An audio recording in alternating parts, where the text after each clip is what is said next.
Du coup, pour le deuxième cours de MT02, on a parlé des quantifieurs. Alors, au tout début, on a donné la définition d'un ensemble. En gros, un ensemble, c'est un peu comme si dans la nature, on a l'ensemble des feuilles, c'est tout ce qui est des feuilles. Mais dans la nature, qui est du coup, nature c'est aussi un ensemble, t'as aussi l'ensemble de tous des brins d'herbe, et donc ça regroupe tous les brins d'herbe. Voilà, c'est un peu ça. Et l'analogie que moi je fais avec l'informatique, c'est que c'est l'équivalent d'une classe. Du coup, quand il y a un nombre qui est dans un ensemble, enfin juste un nombre, on dit qu'il est...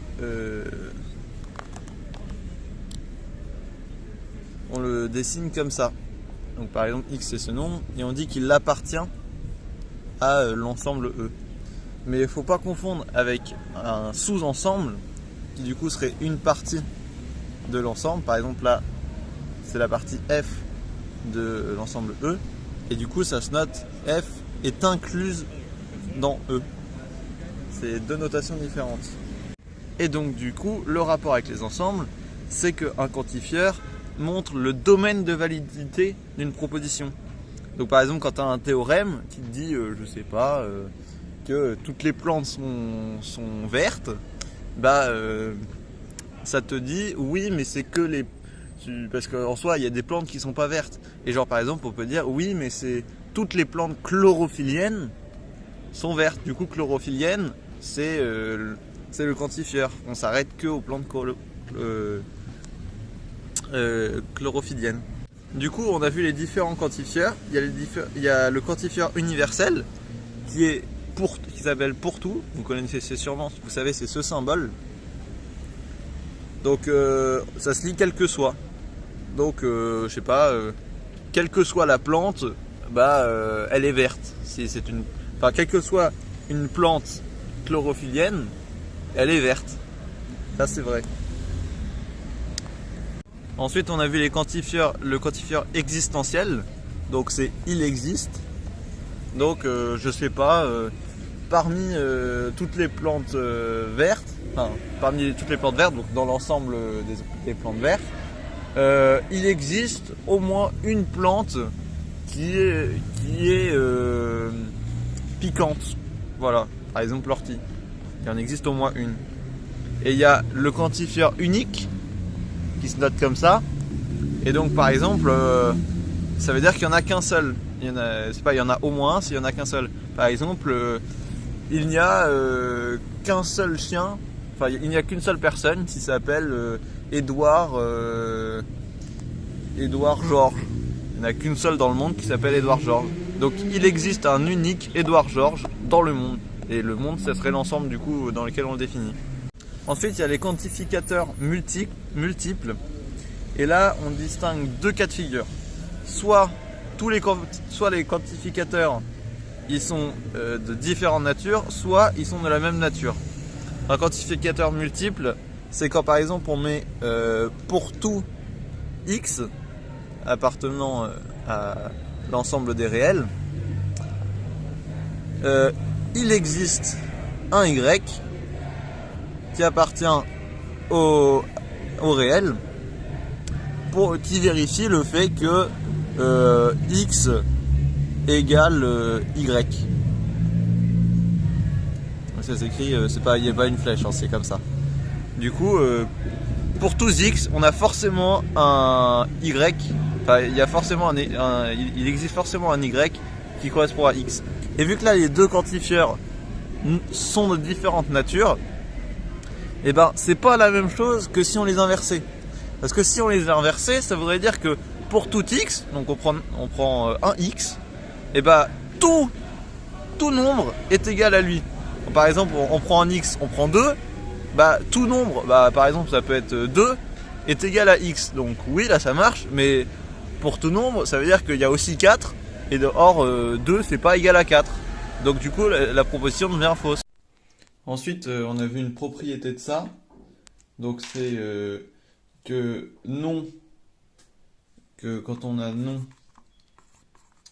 la proposition pour tout x appartenant à E, on vérifie une proposition. En fait, ça veut dire que il ne les vérifie pas tous, parce que tous le vérifient, c'est faux, donc ça veut dire qu'il ne le vérifie pas tous. Du coup, c'est la même chose que si on disait qu'il y en a au moins un qui le vérifie pas. Ça veut dire la même chose. Du coup, on peut dire que c'est équivalent au fait que il existe un X, il existe au moins un X appartenant à E, qui ne vérifie pas P de la proposition, donc P de X. Ça veut dire la même chose. Du coup, c'est équivalent. Et c'est pareil, quand on dit qu'il n'y en a que non, il existe un X nanana, qu'il vérifie. Quand on dit que non, il en existe, ça veut dire qu'il n'y en a aucun qui n'existe. Parce qu'il n'en existe pas. Et donc ça revient au même que si on disait que tous ne les vérifient pas. Comme si on disait que tous les X ne vérifient pas la proposition. Et donc quand on a des quantificateurs multiples de même nature, par exemple pour tout X appartenant à E, et pour tout Y appartenant à E, on met une condition. Oui, parce que quand on dit de même nature, il faut aussi que ce soit le même ensemble, hein, parce que sinon ça ne marche pas. Là, je sais pas, P de X, Y est vrai. Qu'on mette X ici ou qu'on le mette ici, qu'on mette Y ici ou qu'on le mette ici, ça revient au même. Là, je peux très bien mettre Y et là, je peux mettre X. C'est ça quand c'est de même nature. Donc ça ne change pas. Ensuite, on a la négation du il existe un unique. Quand on dit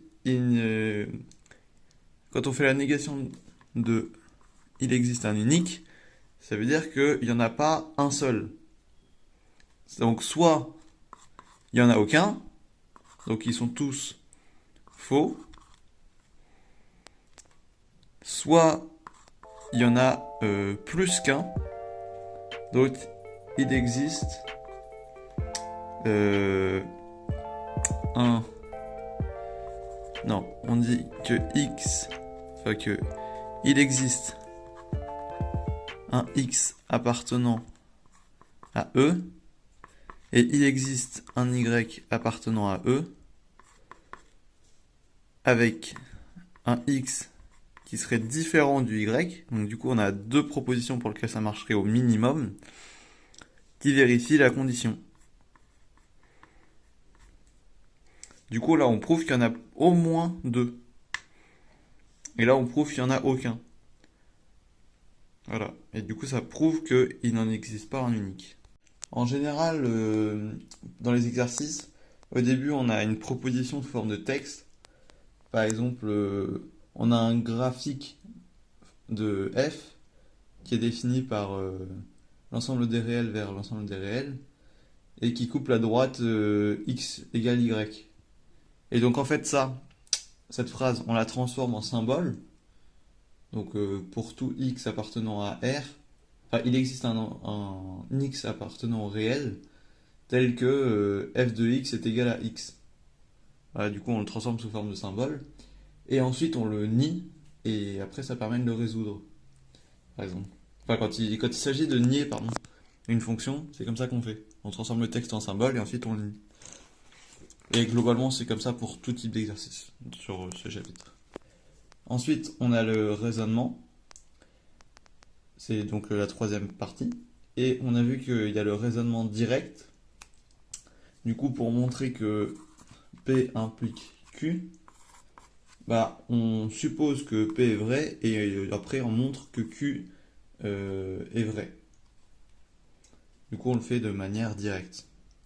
Sinon, il y a aussi la contraposée, ça c'est direct. Quand on a la contraposée,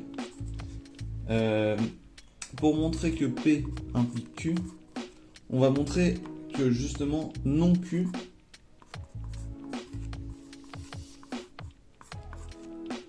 implique non P. C'est l'une des propriétés qu'on avait vues. Et donc si on montre que non Q implique non P, bah on peut se mettre à prouver que P implique Q. C'est la logique. Donc là c'est pareil, on fait de la reformulation, on fait de la négation dessus et ensuite on le résout avec l'inverse. Donc on le résout en utilisant ça. Ensuite on a le cas par cas. Donc on regarde quand X appartient à A et quand X, enfin ce qui se passe, et quand X n'appartient pas à A, on regarde ce qui se passe. Et donc par exemple on peut faire, on a une proposition et on regarde si qu'est-ce qui se passe quand X est pair, qu'est-ce qui se passe quand X est impair. Donc on regarde dans un cas et dans le reste des cas. Et du coup ça permet de prouver de manière assez basique des propositions. Ensuite on a le raisonnement par l'absurde. Donc le principe c'est qu'on va partir de l'idée que quelque chose, que l'inverse est vrai, l'inverse de notre proposition. Par exemple, on veut prouver que P implique Q. Et ben, ce qu'on va faire, c'est qu'on va prendre l'inverse. Donc, on va prendre la proposition entre guillemets fausse. Donc, P implique non Q. Ça, c'est l'inverse. Et on va continuer à essayer de prouver que ça c'est vrai. Et en voulant prouver que ça soit vrai, on va prouver que c'est faux. Et vu que c'est faux, bah on prouve que c'est forcément ça qui est vrai, puisque c'est l'inverse de faux. Quand une proposition est fausse, ça veut dire que le reste des solutions, c'est ce qui est vrai. Ça, du coup, ça serait X n'appartient pas à A.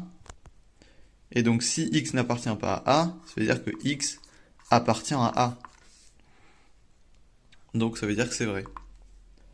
Ensuite, on a la récurrence. Donc, le principe, c'est de prouver que, généralement pour les suites, on prouve que pour un U0, enfin pour le premier U, enfin en tout cas pour un U, on prouve que la relation elle marche. Par exemple, si on veut prouver que U est égal à 1n plus 2x, je sais pas, hein.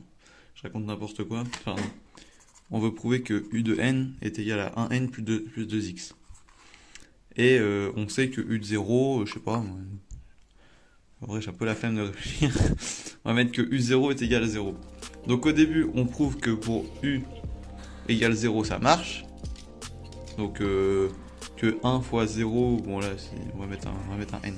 Que 1 fois 0 plus 2 fois 0 ça donne bien 0. Donc du coup on prouve que ça marche au moins pour un des U. Et ensuite on montre que pour le prochain U ça marche, que pour tous les prochains U ça marche. Donc on montre que, au final on montre que U de n plus 1 est bien égal à 1 facteur de n plus 1 plus 2 facteur de n plus 2. Plus 1, pardon. Et donc on trouve ça en partant de ça. Et du coup ensuite ça permet de montrer, comme un jeu de cartes, que si celui-là est vrai et que ça fait tomber la carte suivante, en fait ça fait tomber toutes les cartes après. Voilà. Et du coup c'était la fin de notre cours.